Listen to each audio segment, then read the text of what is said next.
My name is Adrian, and one fateful night, I set out alone on my small rowboat on Lake Mirage, seeking solace after a trying week. The lake, a vast mirror of dark water, seemed to invite quiet reflection under the fading twilight.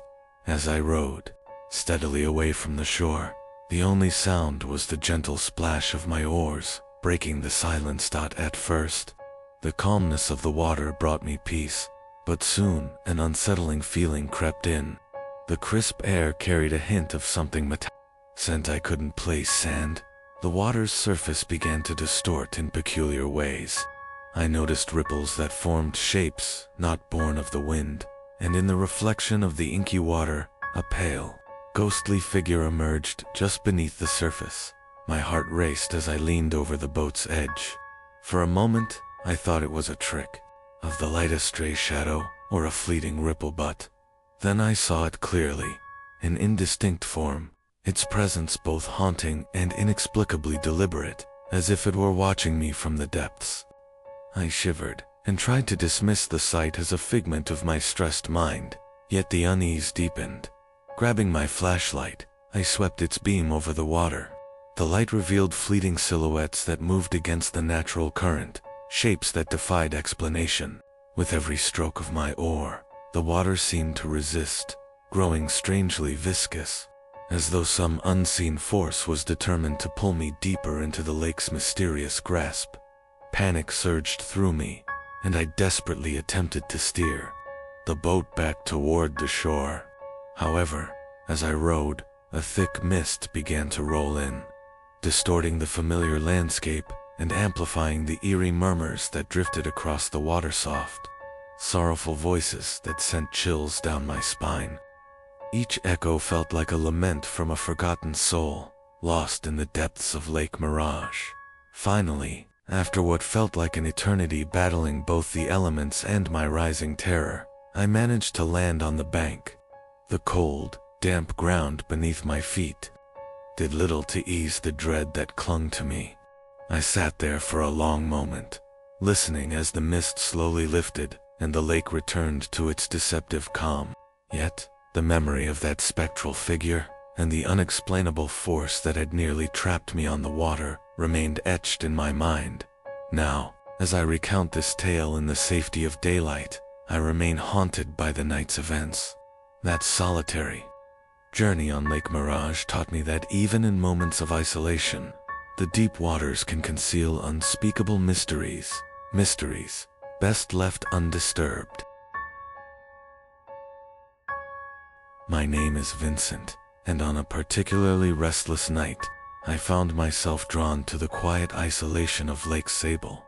The full moon hung low over the water, casting silvery ripples across the dark surface as I pushed my small rowboat away from the shore. At first, the gentle lapping of water against the hull soothed me, offering a brief escape from the relentless noise of everyday life. As I rowed deeper into the lake, the distant shoreline faded into a veil of shadows. The only sounds were the soft splash of my oars and the whisper of the cool night breeze through the trees. Yet, an inexplicable chill began to settle over me. The water, usually calm and inviting, now seemed to harbor hidden depths and secrets that stirred in the darkness. Halfway across the lake, I noticed a peculiar glimmer near the water's edge, a faint, shifting light that didn't match the serene reflection of the moon. My curiosity urged me to steer closer, though every instinct screamed caution. As I approached, the light resolved into a series of small, almost imperceptible flickers, like the dying embers of a long-forgotten fire. It was then that I realized the light was emanating from beneath the water, as if something unseen was moving just out of sight. A sudden, subtle ripple disturbed the otherwise glassy surface. I paused, my heart pounding in the silence. In that brief moment, I thought I caught a glimpse of a pale face, distorted by the water, staring back at me with eyes that held an ancient sorrow. The image vanished as quickly as it appeared, leaving me questioning whether it had been a trick of the light or a spectral visitor from beyond. Determined to uncover the truth behind the eerie phenomenon, I resumed rowing, following the shifting glimmers. With each stroke, the atmosphere grew denser, the air colder. I couldn't shake the feeling that I was no longer alone. The gentle sounds of nature were now punctuated by an almost imperceptible hum, a soft whisper that seemed to echo my own thoughts. It was as if the lake itself was speaking in a language older than time. I pressed on, and soon the lake's center revealed something startling. An old, weathered rowboat, half submerged and seemingly abandoned, bobbing silently in the water. Its paint was chipped, and the wood bore deep scars of time. What made it truly unsettling was the unmistakable outline of a human figure seated at its stern, a figure that seemed frozen in time. Face turned toward me in a silent plea. A cold dread washed over me. I strained to see more clearly, but the figure's features remained shrouded in shadow and mist. The silence was deafening as I lingered there, caught between the urge to flee and the compulsion to understand the mystery before me. Every instinct told me to return to the safety of the shore, yet something inexplicable rooted me to the spot. Then, as if in answer to my silent questions, a soft voice drifted through the stillness. It wasn't loud, more a murmur of wind against water, yet it carried a profound sorrow. "Come, remember." The words, barely audible, sent a shiver down my spine. They resonated with a familiarity that I couldn't place. A forgotten memory, or perhaps a long-lost soul, reaching out from the depths. In that moment, the spectral rowboat and its silent passenger faded into the night, leaving only ripples on the surface of the lake. I sat motionless, my oars resting in my lap, as I struggled to process the experience. The boundaries between the tangible world and the mysterious unknown had blurred, and I was left with the lingering question of whether I had witnessed something truly supernatural. Now, as I steer my rowboat back toward the shore, the image of that abandoned vessel and the faint, mournful whisper remain etched in my mind. Lake Sable has become more than just a body of water, is a keeper of secrets, a silent witness to tales that defy explanation. And every time I pass by under a full moon, I can't help but wonder if the lake will once again reveal its hidden, haunting truths. My name is Quentin, and tonight I embarked on what I believed would be a quiet, solitary journey across Lake Ashen. The sky was a deep indigo as twilight faded, and the gentle lap of water against my modest rowboat promised a peaceful escape. From the weight of my thoughts, I pushed off from the worn dock and began rowing steadily into the heart of the lake. The water was eerily still, reflecting the star-studded sky like a mirror, and every stroke of my oar echoed in the silence. Yet, as I ventured further, a subtle shift in the atmosphere prickled my skin, a coldness that seemed to seep from the very depths of the water. Halfway across, I noticed an odd disturbance on the surfacer's series of ripples that did not correspond to my wake. I paused, peering into the inky darkness, when I saw it. A pale, indistinct shape drifting just beneath the surface. It moved with a purpose that defied the randomness of natural currents. My heart pounded as a quiet dread took hold.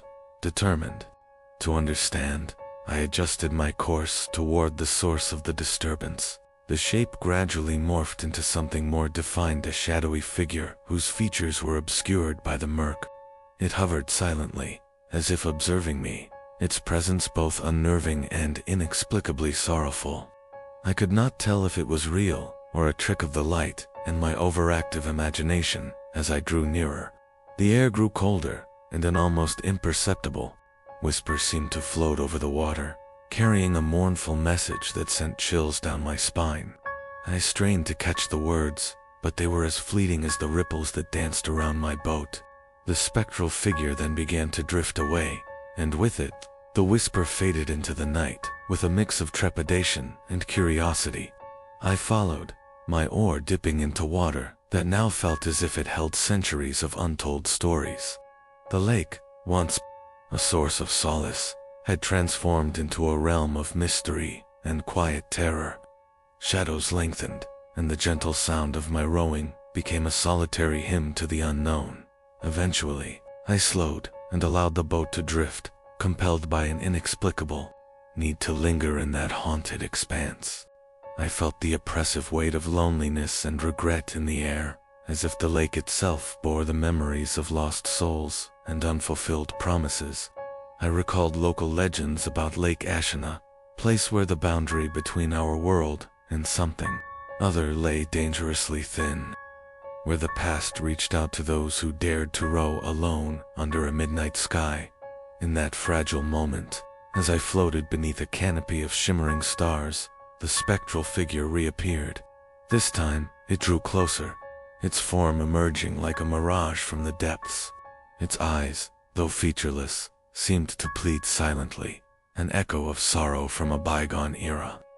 I felt a profound connection, as if our destinies were intertwined in this haunting tableau. Then, just as silently as it had come, the figure dissolved into the dark water, leaving me alone with the lapping waves and the whispering wind.